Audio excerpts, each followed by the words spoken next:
Welcome to T-SAT. ఈరోజు మనం రసాయన శాస్త్రంలో భాగంగా ఆమ్లాలు, క్షారాలు, లవణాలు అనే అంశాల గురించి నేర్చుకుందాం.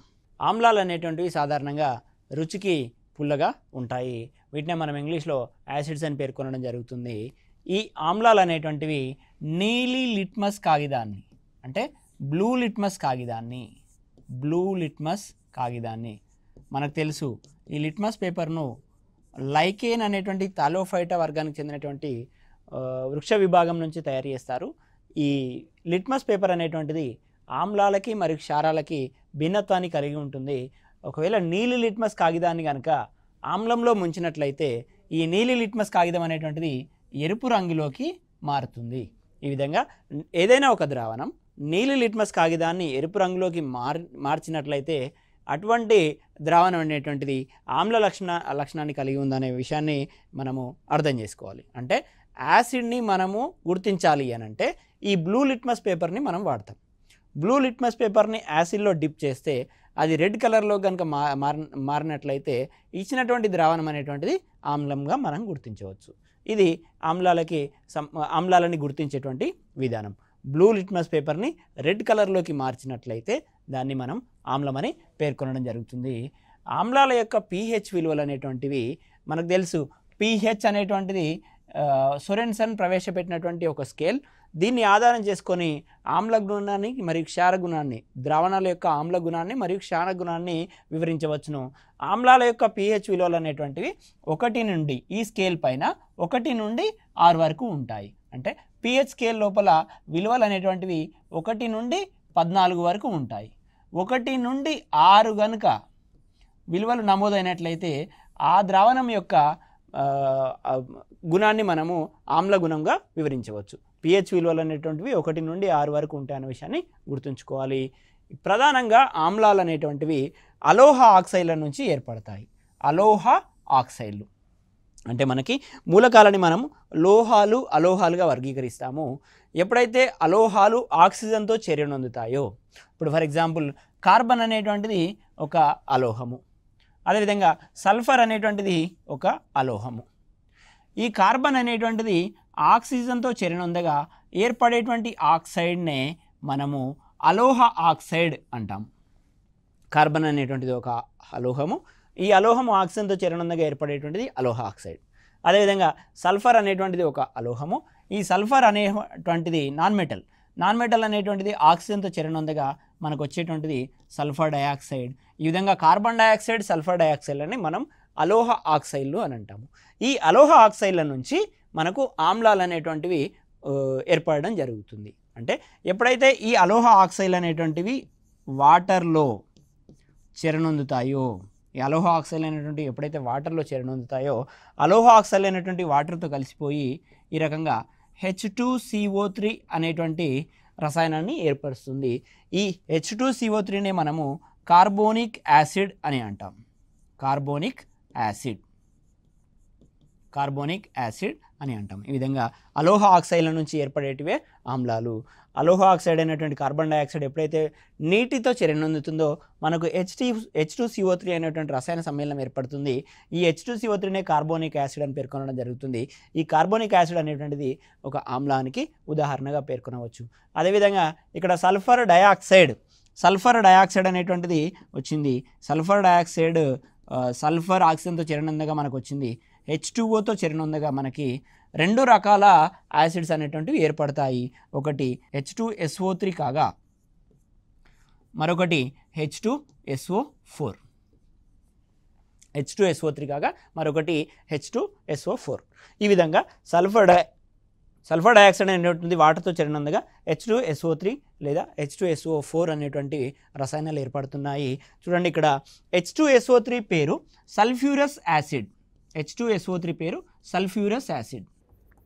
ఈ పేర్లపైనే ఇంతకుముందు పోటీ పరీక్షలో ప్రశ్న అనేది రావడం జరిగింది కాబట్టి మరోసారి ఎక్స్ప్లెయిన్ చేస్తున్నాను. H2SO3 పేరు అనేటువంటిది సల్ఫ్యూరస్ యాసిడ్ కాగా H2SO4 పేరు అనేటువంటిది H2SO3 ఏమో సల్ఫ్యూరస్ యాసిడ్, H2SO4 ఏమో సల్ఫ్యూరిక్ యాసిడ్. ఈ రకంగా H2SO4 ఉన్నట్లయితే సల్ఫ్యూరిక్ యాసిడ్ అని, 3 ఉన్నట్లయితే సల్ఫ్యూరస్ యాసిడ్ అని మనము పిలవడం జరుగుతుంది. ఇక్కడ ఇచ్చినటువంటి H2CO3 ఏదైతే ఉందో ఈ ఆమ్లానికి ఉదాహరణగా చెప్పవచ్చు. అదేవిధంగా H2SO3 కూడా ఒక ఆమ్లానికి ఉదాహరణగా, H2SO4 సల్ఫ్యూరిక్ యాసిడ్ ఏదైతే ఉందో ఇది మరో ఉదాహరణగా మనం ఇక్కడ ఆమ్లాలకి ఉదాహరణలుగా పేర్కొనవచ్చు. ఇక్కడ H2SO3 అనేటువంటిది సల్ఫ్యూరస్, H2SO4 అనేటువంటిది సల్ఫ్యూరిక్ యాసిడ్ అనే విషయాన్ని గుర్తుంచుకోండి. ఎందుకంటే వీటి ఆక్సీకరణ స్థితుల ఆధారంగా పేర్లను ఇవ్వడం జరుగుతుంది.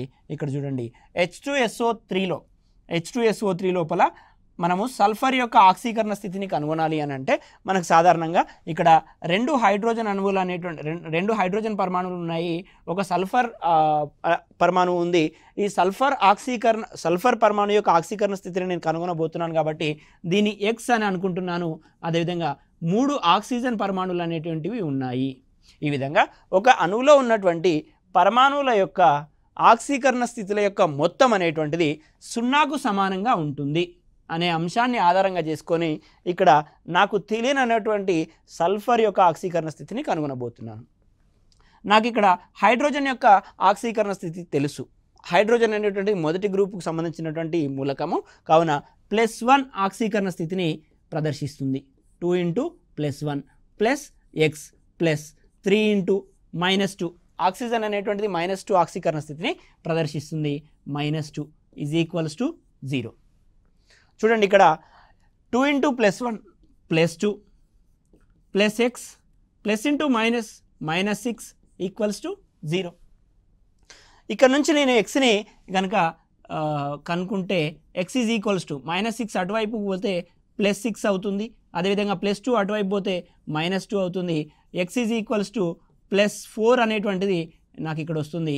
ఈ X H2SO3లో ఉన్నటువంటి సల్ఫర్ యొక్క ఆక్సీకరణ స్థితి +4గా మనకు వచ్చింది. అదేవిధంగా H2SO4 లోపల సల్ఫర్ యొక్క ఆక్సీకరణ స్థితిని కనుక కనుక్కున్నట్లయితే ఇక్కడ రాస్తున్నాను H2SO4 సల్ఫర్ అనేటువంటిది X అనుకుంటున్నాను. దాంతోపాటు 2 హైడ్రోజన్ పరమాణువులు ఉన్నాయి.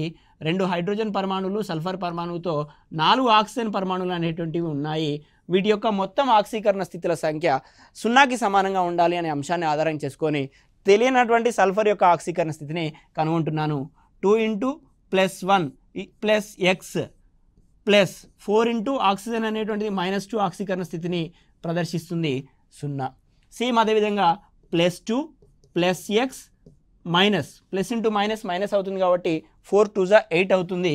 X -8 = 0. X -8 అటువైపుకి వెళ్తే +8 -2 X +6. ఈ రకంగా ఈ X అనేటువంటిది ఈ సల్ఫర్లో ఉన్నటువంటి ఆక్సీకరణ స్థితిని సూచిస్తుంది. +6 అనేటువంటిది ఆక్సీకరణ స్థితి. ఆ రకంగా H2SO3లో ఉన్నటువంటి సల్ఫర్ యొక్క ఆక్సీకరణ స్థితి +4 కాగా H2SO4లో ఉన్నటువంటి సల్ఫర్ యొక్క ఆక్సీకరణ స్థితి +6 అవుతుంది. సో ఈ రెండు ఒకే రకమైనటువంటి సమ్మేళనాలుగా అనిపిస్తున్నాయి, కానీ సల్ఫర్ యొక్క ఆక్సీకరణ స్థితి వేరువేరుగా ఉన్న కారణంగా పేర్లు కూడా మనకు వేరువేరుగా వస్తున్నాయి. సల్ఫర్ యొక్క ఆక్సీకరణ స్థితి ఏ సమ్మేళనంలోనైతే తక్కువగా ఉంటుందో ఆ సమ్మేళనాన్ని మనము అస్తో సూచిస్తాము. అదేవిధంగా సల్ఫర్ యొక్క ఆక్సీకరణ స్థితి ఏ సమ్మేళనంలోనైతే ఎక్కువగానుందో +4తో కంపేర్ చేసినప్పుడు +6 అనేటువంటిది ఎక్కువ, ఆక్సీకరణ స్థితి +6 అనేటువంటిది ఎక్కువ ఉంటుందో అక్కడ మనము ఇక్తో సూచిస్తాము. సేమ్ ఎక్కువ ఆక్సీకరణ స్థితి ఉన్నప్పుడు ఇక్తో, తక్కువ ఆక్సీకరణ స్థితి ఉన్నప్పుడు అస్తో సూచిస్తాము. దీనికి మరొక ఉదాహరణ నైట్రిక్ యాసిడ్, అదేవిధంగా నైట్రస్ యాసిడ్. నైట్రిక్ యాసిడ్ లోపల నైట్రోజన్ యొక్క ఆక్సీకరణ స్థితి అనేటువంటిది అధికంగా ఉంటుంది కాబట్టి ఇక్ అనేటువంటి పదాన్ని ఇక్కడ ఉపయోగించడం జరిగింది. నైట్రస్ యాసిడ్ లోపల నైట్రోజన్ యొక్క ఆక్సీకరణ స్థితి అనేటువంటిది ఇక్కడి నైట్రోజన్తో కంపేర్ చేసినప్పుడు తక్కువగా ఉంటుంది కాబట్టి అస్తో సూచించడం జరిగింది. నైట్రిక్ యాసిడ్, నైట్రస్ యాసిడ్ల యొక్క ఫార్ములాలు ఒకసారి రాసి వాటి నుంచి ఆక్సీకరణ స్థితులను, వాటి లోపల నైట్రోజన్ యొక్క ఆక్సీకరణ స్థితులను కనుగొనే ప్రయత్నం చేయండి, ప్రాక్టీస్గా ఉంటుంది మీకు. ఈ రకంగా సల్ఫ్యూరిక్ యాసిడ్, సల్ఫ్యూరస్ యాసిడ్ల గురించి స్థూలంగా చర్చించడం జరిగింది. మనకి ఆమ్లాలు అనేటువంటి హెడ్డింగ్ కింద అలోహ ఆక్సైడ్ల నుంచి ఏర్పడతాయని చెప్పడం జరిగింది. వాటికి ఎగ్జాంపుల్స్ H2CO3, H2SO3, H2SO4. పేర్లు ఏ విధంగా వేరువేరుగా ఉన్నాయనే విషయాన్ని nitric acid, nitrous acid, sulphurous acid, sulphuric యాసిడ్లను ఉదాహరణలుగా తీసుకొని వివరించడం జరిగింది. ఇది ఆమ్లాలకు సంబంధించినటువంటి ఇన్ఫర్మేషన్. నెక్స్ట్ మనము క్షారాలకు సంబంధించినటువంటి సమాచారాన్ని కనుక చూసినట్లయితే క్షారాలు అనేటువంటివి జారుడు స్వభావాన్ని కలిగి ఉంటాయి.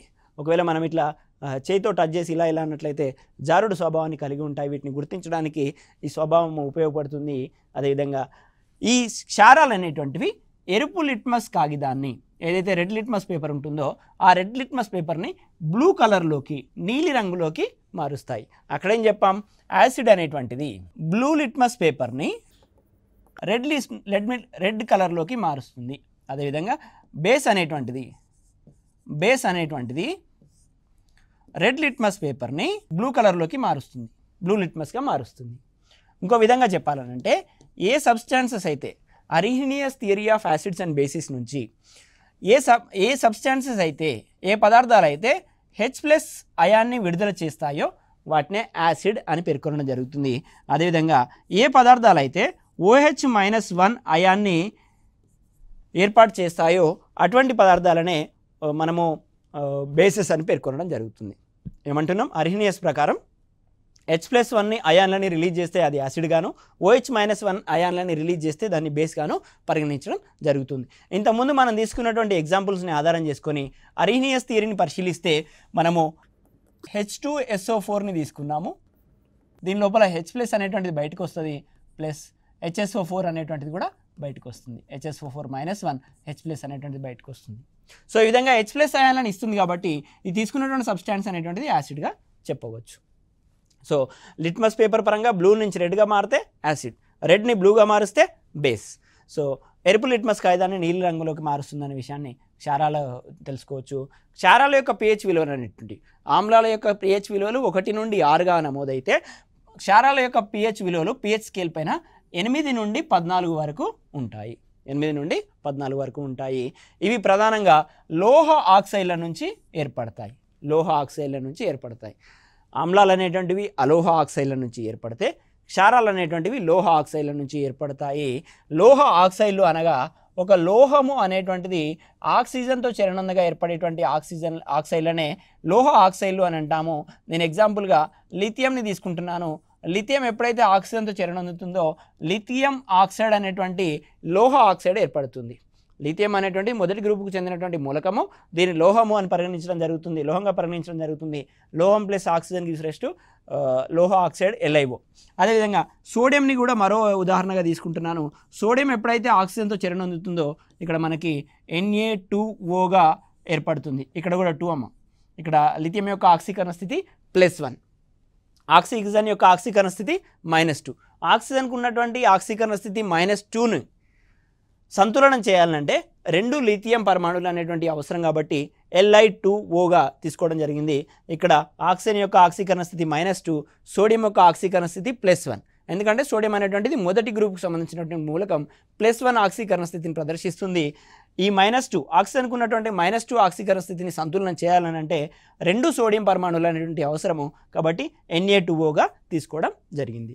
So lithium Li2O and sodium oxide Na2O ఏవైతే ఉన్నాయో వీటిని మనం లోహ ఆక్సైడ్లు అని అంటున్నాము. ఎప్పుడైతే ఈ లోహ ఆక్సైడ్లు నీటితో చర్యనొందుతాయో అప్పుడు లిథియం హైడ్రాక్సైడ్ LiOH అనేటువంటిది ఏర్పడుతుంది. సో సోడియం ఆక్సైడ్ Na2O ఏదైతే ఉందో ఈ Na2O వాటర్తో చర్యనొందినప్పుడు మనకు NaOH అనేటువంటిది ఏర్పడుతుంది. ఈ విధంగా లోహ ఆక్సైడ్లు అనేటువంటివి నీటితో చర్యనొందినప్పుడు ఏర్పడేటువంటివి మనకు క్షారాలు అన్న విషయాన్ని గుర్తుపెట్టుకోండి. లోహ ఆక్సైడ్ల నుంచి ఏర్పడేటివి క్షారాలు. ఓకేనా. సో ఇక్కడ లిథియం హైడ్రాక్సైడ్ని మనం ఒక ఉదాహరణగా, సోడియం హైడ్రాక్సైడ్ని ఒక ఉదాహరణగా, అదేవిధంగా కాల్షియం హైడ్రాక్సైడ్ని మరో ఉదాహరణగా చెప్పవచ్చు. బెరిలియం హైడ్రాక్సైడ్ కూడా ఒక ఉదాహరణ. సో ఇవన్నీ కూడా మనకి ఈ క్షారాలకి ఉదాహరణలుగా చెప్పవచ్చు. Lithium hydroxide, sodium hydroxide, calcium hydroxide, beryllium hydroxide ఇవన్నీ కూడా OH- అయాన్లను ఇవ్వగలవు. సోడియం హైడ్రాక్సైడ్ డీకంపోజ్ అయితే Na++OH- అనేటువంటిది వస్తుంది. మనకి అరినియస్ థియరీ ఆఫ్ యాసిడ్స్ బేసిస్ నుంచి ఏ పదార్థం అయితే OH మైనస్ అయాన్లను విడుదల చేయగలదో దాన్ని మనం క్షారంగా పరిగణిస్తాము. ఇక్కడ ఆ నిర్వచనాన్ని కూడా ఈ NaOH అనేటువంటి ఫుల్ఫిల్ చేస్తుంది కాబట్టి NaOH అనేటువంటిది ఒక బేస్గా మనం లేదా క్షారంగా పరిగణిస్తాము. ఇది క్షారాలకు సంబంధించినటువంటి ఇన్ఫర్మేషన్. నెక్స్ట్ మనము లవణాలను కనుక చూసినట్లయితే ఒక pH స్కేల్ తీసుకున్నట్లయితే pH స్కేల్ పైన మనకు 1 నుండి 14 వరకు విలువలు అనేటువంటివి ఉంటాయి. 1 నుండి 14 వరకు విలువలు అనేటువంటివి ఉంటాయి. మధ్యలో 7 అనేటువంటిది ఉంటుంది. 1 నుండి 6 వరకు గల pH విలువలు గల సబ్స్టాన్స్నే మనము ఆమ్లాలు అని పేర్కొంటాము. ఇక్కడ 8 నుండి 14 వరకు కలిగినటువంటివి క్షారాలుగా పేర్కొంటాము. ఎగ్జాక్ట్గా మధ్యలో ఉన్నటువంటి దీన్ని లవణము అని పేర్కొనడం జరుగుతుంది. లవణాల యొక్క pH విలువ అనేటువంటిది 7గా ఉంటుంది. ఆమ్ల క్షార లవణాలకి మధ్యస్థ లక్షణాలని ఈ లవణాలు కలిగి ఉంటాయి. మరి ఈ లవణాలు ఏ విధంగా ఏర్పడతాయని అంటే ఆమ్లాలు క్షారాల మధ్య చర్య కారణంగా ఏర్పడతాయి అనే విషయాన్ని గుర్తుంచుకోండి. ఇక్కడ ఎగ్జాంపుల్స్గా NaCl, KCl, beryllium chloride, magnesium chloride మొదలగున్నవన్నీ కూడా లవణాల కింద ఉదాహరణలుగా మనం పరిగణించవచ్చు. ఇక్కడ 7 pH విలువని 7ని కలిగి ఉంటాయి. ఇటు ఆమ్లాలకి మరియు అటు క్షారాలకి మధ్యస్థంగా వీటి లక్షణాలు అనేటువంటివి ఉంటాయి. ఇక్కడే నేను ఇంకొక విషయం చెప్పదలుచుకున్నాను. ఇక్కడ 2, 3, 4, 5, 6 అనుకున్నట్లయితే ఈ 1 నుంచి 6 వరకు pH విలువైన ఆమ్లాలను కలిగి ఉంటాయి. 1 నుంచి ఇక్కడ వరకు 1 నుంచి 3 వరకు ఏవైతే pH విలువలను కలిగి ఉన్నాయో ఆమ్లాలు ఏవైతే pH విలువలను కలిగి ఉన్నాయో ఈ ఆమ్లాలని ఈ 1 నుంచి 3 వరకు కలిగినటువంటి ఆమ్లాలని బలమైన ఆమ్లాలుగా మనం చెప్పడం జరుగుతుంది. అంటే స్ట్రాంగ్ యాసిడ్స్ అని చెప్పడం జరుగుతుంది. 4 నుండి 6 వరకు pH విలువలను కలిగిన ఆమ్లాలను బలహీన ఆమ్లాలుగా చెప్పడం జరుగుతుంది. అదేవిధంగా క్షారాల లోపల 8, 9, 10, 11, 12, 13 సో 8 నుండి 10 వరకు కలిగినటువంటి క్షారాలు ఏవైతే ఉన్నాయో వాటిని బలమైనవిగాను 11 నుంచి 14 వరకు కలిగినటువంటి క్షారాలను బలమైన క్షారాలుగా మనము పరిగణించడం జరుగుతుంది. ఇది pH స్కేల్ని ఆధారం చేసుకొని బలమైన ఆమ్లాలు, బలహీన ఆమ్లాలు, బలమైన క్షారాలు, బలహీన క్షారాలుగా పేర్కొనడం జరుగుతుంది. ఇది ఆమ్లాలు, క్షారాలు, లవణాలకు సంబంధించినటువంటి ప్రాథమిక ధర్మాలు. ఇంకా మనము ఇదే అంశంలో భాగంగా pH స్కేల్ని ప్రత్యేకంగా ఒకసారి అధ్యయనం చేద్దాము. ఈ pH స్కేల్ని సోరెన్సన్ అనేటువంటి శాస్త్రవేత్త ప్రవేశపెట్టడం జరిగింది. pH స్కేల్ని మనం రాసేటప్పుడు ఈ విధంగా రాస్తాము. pH = -log H+ అని రాయడం జరుగుతుంది. pHకు ఉన్నటువంటి ఫార్ములా ఇది. హైడ్రోజన్ అయాన్ల యొక్క రుణాత్మక గాఢతనే pHగా నిర్వచిస్తారు. రుణాత్మక గాఢత యొక్క లాగ్ విలువని పర్టికులర్గా చెప్పాలంటే రుణాత్మక గాఢత యొక్క లాగ్ విలువనే మనము pH స్కేల్గా నిర్వచిస్తాము. అంటే మనకి ఇప్పుడు కొంత HCl అనేటువంటిది ఒక 100 ml HCl అనేటువంటిది మనకి ఇవ్వడం జరిగింది. 100 ml HCl అనేటువంటిది ఇవ్వడం జరిగింది. ఈ 100 ml HClలో ఉన్నటువంటి H+ అయాన్ల యొక్క గాఢత అంటే ఈ రకమైన బ్రాకెట్ ఏదైతే ఉందో ఈ రకమైన బ్రాకెట్ గాఢతని కాన్సంట్రేషన్ని సూచిస్తుంది. ఈ H+ అయాన్ల యొక్క గాఢతని ఇక్కడ తీసుకొని దాని యొక్క నెగిటివ్ లాగార్థం వాల్యూని తీసుకుంటే మనకు వచ్చేటువంటిదే pH. ఆ pH అనేటువంటిది 1 to 14 మధ్యలో ఆ pH విలువలు అనేటువంటివి 1 to 14 మధ్యన అనేటువంటివి ఉంటుంది. ఇక్కడ తీసుకున్నటువంటిది HCl కాబట్టి పర్టికులర్గా 1 to 6 మధ్యన ఆ pH విలువ అనేటువంటిది మనకు లభిస్తుంది. ఇది pHకు సంబంధించినటువంటి ప్రాథమిక సమాచారం. pH స్కేల్ని సోరెన్సన్ అనేటువంటి శాస్త్రవేత్త ప్రవేశపెట్టడం జరిగింది. హైడ్రోజన్ అయాన్ల గాఢత ఆధారంగా మనము ఈ pHని నిర్వచిస్తాము. అదేవిధంగా మనకు ఇంకొక కాన్సెప్ట్ POH అనేటువంటి స్కేల్ కూడా ఉంది. దీనికి విలోమంగా ఉండేటువంటిది POH. pH లోపల negative logarithm of H+ ion concentration ఏ విధంగా తీసుకున్నామో POH లోపల negative logarithm value of OH- అయాన్స్ని తీసుకుంటాము. ఈ రకంగా ఒకవేళ బేస్కి కనుక లెక్క పెట్టాలి అని అనుకుంటే OH విలువని కన్సిడర్ చేసి మనము ఈ POH విలువని లెక్క కడతాము. pHకి POHకి విలోమంగా ఉంటుందన్న విషయాన్ని గుర్తుంచుకోండి. ఇది pHకి సంబంధించినటువంటి ఫార్ములా, ఇది POHకి సంబంధించినటువంటి ఫార్ములా. ఇది pH స్కేల్ గురించి. ఇంకా మనం నిత్య జీవితంలో వాడేటువంటి కొన్ని పదార్థాలకి ఉన్నటువంటి pH విలువల గురించి ఒకసారి అధ్యయనం చేద్దాం. మనము నిత్య జీవితంలో ఏవైతే కొన్ని పదార్థాలను వాడుతున్నామో, కొన్ని ద్రావణాలను వాడుతున్నామో, ఆ ద్రావణాలకి pH విలువ అనేటువంటిది ఎంత ఉంటుందనే విషయాన్ని ఒకసారి గమనిద్దాము. ఎందుకనంటే ఈ వీటికి ఉండేటువంటి pH విలువలపైన మనకు పోటీ పరీక్షల లోపల అనేక సార్లు ప్రశ్నలు అనేటువంటివి రావడం జరిగింది. ఒకసారి కనుక చూసినట్లయితే బ్యాటరీలలో మనం యాసిడ్ని వాడతాం, ప్యూర్ యాసిడ్స్ని వాడతాము. వాటి యొక్క ఆమ్లం యొక్క విలువ అనేటువంటిది ఈ విధంగా 1కి దగ్గరగా ఉంటుంది. అంటే ప్యూర్ యాసిడ్ బలమైన ఆమ్లాన్ని వాడతాము. ఎందుకనంటే బ్యాటరీల లోపల అయాన్లని అవి విడుదల చేయాల్సినటువంటి అవసరం ఉంది. బలమైన ఆమ్లాలు అనేటువంటివి తొందరగా అయాన్లను విడుదల చేస్తాయి. ఆ విధంగా విడుదలైనటువంటి అయాన్లు ఎలక్ట్రోలైసిస్ ప్రాసెస్లో పాల్గొని ఎలక్ట్రిసిటీని ఉత్పత్తి చేస్తాయి. కాబట్టి బ్యాటరీల లోపల బలమైన ఆమ్లాలని మనం వాడతాము. అదేవిధంగా గ్యాస్ట్రిక్ ద్రవము లేదా గ్యాస్ట్రిక్ జ్యూస్ అని అంటాము. 1.2గా ఉంది, 1 అని గుర్తుపెట్టుకోండి. గ్యాస్ట్రిక్ ద్రవము, గ్యాస్ట్రిక్ ద్రవం అని అంటే మన జీర్ణాశయం లోపల వెలువడేటువంటి HCl ఏదైతే ఉందో దాన్ని మనము గ్యాస్ట్రిక్ ద్రవము అని పేర్కొంటాము. ఈ గ్యాస్ట్రిక్ ద్రవం లోపల HCl అనేటువంటిది ఉంటుంది. అందుకే pH అనేటువంటిది 1కి దగ్గరగా ఉంది. ఇది మనం తినే ఆహారం ద్వారా జీర్ణాశయంలోకి ప్రవేశించేటువంటి సూక్ష్మక్రిములను అంతమొందించడంలో ప్రధాన పాత్రను పోషిస్తుంది. అదేవిధంగా మనం ఎక్కువసేపు ఆహారం తీసుకున్నట్లయితే మనకు కడుపులో మంట రావడానికి గల కారణము ఈ గ్యాస్ట్రిక్ జ్యూసే. ఒక రోజులో పదే మనం ఆహారం అనేటువంటిది రోజుల తరబడి ఆహారం అనేటువంటిది లేట్గా తీసుకున్నట్లయితే ఈ HCl కాన్సన్ట్రేషన్ అనేటువంటిది మన స్టమక్లో పెరిగిపోయి HCl గోడలకి పుండు వంటి నిర్మాణం అనేటువంటి ఏర్పడుతుంది. దాన్నే మనం అల్సర్ అని పేర్కొనడం జరుగుతుంది. ఈ విధంగా దాన్ని నివారించాలంటే మనం టైంకి ఫుడ్ తీసుకోవడం అనేటువంటిది ఇంపార్టెంట్ థింగ్. అందుకే డాక్టర్స్ కూడా మనకు సజెస్ట్ చేస్తారు. ఓకేనా. నెక్స్ట్ నిమ్మరసాన్ని కనుక తీసుకున్నట్లయితే లెమన్ ఏదైతే ఉందో ఇది యాసిడ్ని ప్రొడ్యూస్ చేస్తుంది. మనకి 2కి దగ్గరగా ఉంటుంది ఈ నిమ్మరసం. సోడా నీరు అనేటువంటిది తీసుకుంటున్నాం, ఇక్కడ 3కి దగ్గరగా ఉంటుంది. వెనిగర్ అంటే మనం కిచెన్లో వాడేటువంటి ఒక రసాయనము. దీన్నే మనము ఎసిటిక్ యాసిడ్ అని కూడా పేర్కొనడం జరుగుతుంది. వెనిగర్ అని అంటే ఎసిటిక్ యాసిడ్ అన్న విషయాన్ని గుర్తుంచుకోండి. ఎసిటిక్ యాసిడ్, దీని యొక్క ఫార్ములాను కూడా ఇక్కడ ఇస్తున్నాను, CH3COOH. దీన్నే మనం వెనిగర్ అని కూడా పిలుస్తున్నాం. ఓకేనా. బత్తాయి కూడా ఈ లెమన్ జాతికి చెందింది కాబట్టి బత్తాయి కూడా ఆమ్లయుతంగా ఉంటుంది. ఈ ఆమ్లయుతంగా ఉన్నటువంటి బత్తాయిని కనుక చూసినట్లయితే 3.5గా ఉంది.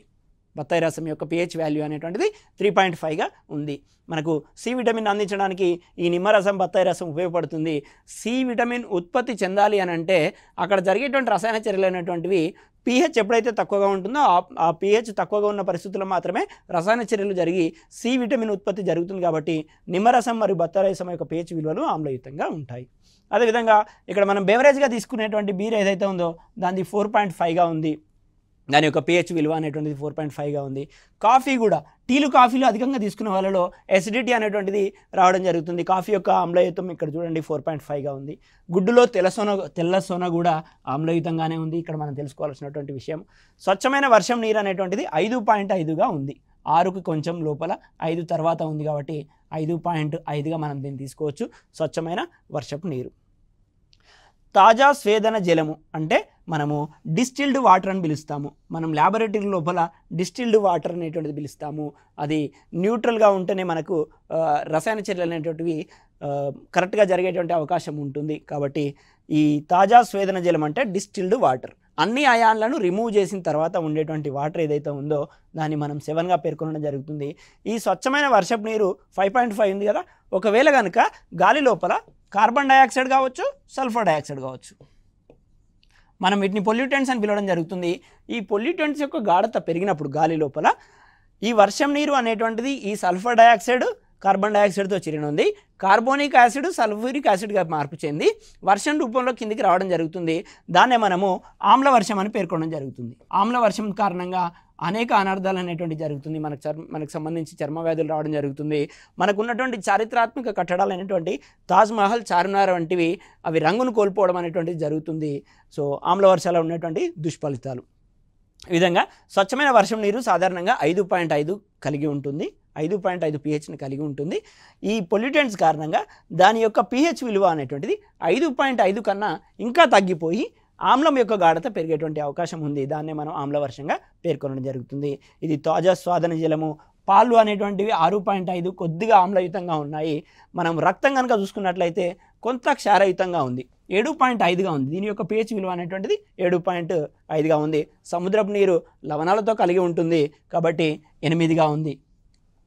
అదేవిధంగా వంట సోడా, NaHCO3 ద్రావణము, ఇవన్నీ కూడా క్షారయుతంగా ఉన్నాయి. ఇళ్లలో ఉత్పత్తి చేసేటువంటి అమోనియా కూడా 11.5గా, బట్టల సోడా 12.5గా, అదేవిధంగా NaOH అనేటువంటిది ఇది క్షారము కాబట్టి 13.5గా ఉంది. Milk of magnesia very important. Milk of magnesia ఇంతకుముందు కూడా మనకి ఎగ్జామ్ లోపల అడగడం జరిగింది. మనం ఇక్కడ గ్యాస్ట్రిక్ జ్యూస్ లోపల HCl ఉంటుందని చదువుకున్నాము. HCl యొక్క కాన్సన్ట్రేషన్ ఎప్పుడైతే మనకు పెరిగి మనకు అల్సర్స్ వస్తాయో అప్పుడు మనం డాక్టర్ని సంప్రదించినప్పుడు వారు ఇచ్చేటువంటి టానిక్లో ఉండేదే మిల్క్ ఆఫ్ మెగ్నీషియా. ఆమ్లయుతంగా మారినటువంటి మన జీర్ణాశయాన్ని న్యూట్రలైజ్ చేయడం కోసం, సంతులనం చేయడం కోసము డాక్టర్ మనకి మిల్క్ ఆఫ్ మెగ్నీషియా ఇస్తాడు. ఇక్కడ ఆమ్లం ఉంది, ఇక్కడ ఇచ్చేటువంటి క్షారం తీసుకున్నట్లయితే ఆమ్లము ప్లస్ క్షారము కలిసిపోయి లవణము ప్లస్ వాటర్ అనేటువంటివి వచ్చి సంతులనం అనేటువంటిది జరిగి మనకి గ్యాస్ట్రిక్ ఏదైతే ఎక్కువ HCl గాఢత ఉందో దాని నుంచి ఉపశమనం పొందేటువంటి అవకాశం ఉంటుంది. ఇది వివిధ ద్రావణాల్లో ఎక్కువ ఉన్నటువంటి pH విలువ. నెక్స్ట్ మనము ఆమ్లాలు ఎప్పుడైతే క్షారాలతో చర్యనొందుతాయో అటువంటి చర్యనే మనము తటస్థీకరణ చర్య అని పేర్కొనడం జరుగుతుంది. తటస్థీకరణ చర్య అని పేర్కొనడం జరుగుతుంది. ఈ తటస్థీకరణ చర్య లోపల సాల్స్ అనేటువంటివి ఏర్పడతాయి. ప్రతి తటస్థీకరణ చర్య లోపల సాధారణంగా క్రియాజన్యాలుగా నీరు ప్లస్ లవణం అనేటువంటిది ఏర్పడుతుంది. ఇక్కడ ఒక ఎగ్జాంపుల్ ఇస్తున్నాను మీకు. HCl అనేటువంటిది ఒక ఆమ్లము, NaOH అనేటువంటిది ఒక క్షారము. ఇది మీకు అందరికీ తెలిసినటువంటి ఎగ్జాంపులే. ఈ రెండు చర్యనొందినప్పుడు NaCl అనేటువంటిది ఏర్పడుతూ ఇదే మనకి సాల్ట్ లేదా లవణం అని అంటాము. దీంతోపాటు వాటర్ అనేటువంటిది ఏర్పడుతుంది. తటస్థీకరణ చర్య లోపల న్యూట్రలైజేషన్ రియాక్షన్ అని ఇంగ్లీష్లో అంటాము. దీని లోపల సాధారణంగా లవణము నీరు అనేటువంటివి ఏర్పడతాయి. ఏ ఆమ్లము ఏ క్షారంతో చర్యనొందినా లవణము మరియు నీరు అనేటువంటివి ఏర్పడతాయి అనే విషయాన్ని గుర్తుంచుకోండి. ఈ తటస్థీకరణ చర్య లోపల ఎప్పుడైతే ఆమ్లము క్షారంతో చర్యనొందుతుందో దీని లోపల కొంత మొత్తంలో ఉష్ణం అనేటువంటి విడుదల జరుగుతుంది. కాబట్టి దీన్ని ఈ తటస్థీకరణ చర్యని లేదా న్యూట్రలైజేషన్ రియాక్షన్ని ఉష్ణమోచక చర్య అని అంటారు. దీన్నే మనం ఎగ్జోథెర్మిక్ రియాక్షన్ అని అంటాము. చర్యలు రెండు రకాలు, ఉష్ణమోచక చర్య, ఉష్ణగ్రాహక చర్య అని నేర్చుకున్నాము. ఏ చర్యలోనైతే ఉష్ణశక్తి విడుదలవుతుందో దాన్ని ఉష్ణమోచక చర్య అని అంటామని నేర్చుకోవడం జరిగింది ఇంతకుముందే. ఇక్కడ అదే ఎగ్జాంపుల్ ఇచ్చాను. NaOH + HCl gives rise to NaCl + H2O. ఇది తటస్థీకరణ చర్య. ఇక్కడ కొన్ని లవణాలు, కొన్ని సాల్స్ అనేటువంటివి ఉన్నాయి. ఈ సాల్స్ యొక్క ఉపయోగాల గురించి మనకు పదే పదే పోటీ పరీక్షలో రావడం జరుగుతుంది. విరంజన చూర్ణము అని అంటాము. దీన్నే మనం బ్లీచింగ్ పౌడర్ అని పేర్కొంటాము. దీని యొక్క సూత్రం అనేటువంటిది కాల్షియం ఆక్సీక్లోరైడ్, CaOCl2. డైరెక్ట్గా ఫార్ములాని అడిగినటువంటి సందర్భాలు కూడా ఉన్నాయి. విరంజన చూర్ణాన్ని మనము తాగే నీటిలో కలిపినట్లయితే త్రాగే నీరులో ఉన్నటువంటి సూక్ష్మ క్రిములను అంతమొందించేటువంటి శక్తి ఈ విరంజన చూర్ణము లేదా బ్లీచింగ్ పౌడర్కి ఉంటుంది. ఏదైనా వస్త్రం నుంచి రంగును విడదీయాలి అని అంటే బ్లీచింగ్ పౌడర్ని వాడతాము. బ్లీచింగ్ అంటే రిమూవ్ చేయడం. అదేవిధంగా కలప పరిశ్రమలో కూడా మనము ఈ విరంజన చూర్ణము లేదా బ్లీచింగ్ పౌడర్ని వాడడం జరుగుతుంది. బ్లీచింగ్ పౌడర్ యొక్క ఫార్ములా అనేటువంటిది కాల్షియం ఆక్సీక్లోరైడ్. ఇది డిస్ఇన్ఫెక్టెంట్గా పనిచేస్తుంది. తాగునీటి లోపల బ్లీచింగ్ పౌడర్ కలిపితే క్లోరిన్ అధికంగా ఉన్న కారణంగా సూక్ష్మక్రిములను అంతమొందించే శక్తి దీనికి ఉంటుంది. అందుకే మనం తాగునీరుని శుద్ధి చేయ ప్రక్రియలో బ్లీచింగ్ పౌడర్ అనేటువంటిది వాడతాం. నెక్స్ట్ మనకు ఉన్నటువంటి ఇంకొక లవణము బేకింగ్ సోడా. దీని యొక్క ఫార్ములాని మనము NaHCO3 అని అంటాం. NaHCO3 అని అంటాము. దీన్నే తినే సోడా అని పేర్కొనడం జరుగుతుంది. దీన్నే వంట సోడా అని కూడా అంటారు. తినే సోడా లేదా బేకింగ్ సోడా అని పేర్కొనడం జరుగుతుంది. ఈ తినే సోడా లేదా బేకింగ్ సోడా మనకి ఇంతకుముందు చెప్పినట్టు యాసిడిటీ నుంచి ఉపశమనం పొందడం కోసము ఈ బేకింగ్ సోడాని మనం తీసుకున్నట్లయితే అక్కడ ఆమ్లయుతంగా ఉన్నటువంటి HCl ఏదైతే ఉందో దాన్ని న్యూట్రలైజ్ చేయడంలో ఈ బేకింగ్ సోడా కూడా ఉపయోగపడుతుంది. దీన్నే మనం కేకు లోపల కలుపుతారు. ఎందుకోసం అంటే కేకులు అనేటువంటివి పఫీగా ఉండడం కోసం, అంటే గ్యాప్స్ వచ్చేసి పఫీగా ఉండడం కోసము ఈ బేకింగ్ సోడాని కనుక కలిపినట్లయితే ఆ కేక్ పిండి మధ్య లోపల గ్యాప్స్ని క్రియేట్ చేయడంలో బేకింగ్ సోడా అనేటువంటిది ఉపయోగపడుతుంది. దీన్నే రసాయనికంగా సోడియం బైకార్బోనేట్ లేదా NaHCO3 అని పేర్కొనడం జరుగుతుంది. ఇంకా ఇక్కడ వాషింగ్ సోడా అని అంటాం. దీన్నే సోడియం కార్బోనేట్ అని అంటారు. ఇది సబ్బుల్లో ప్రధానంగా ఉపయోగిస్తారు.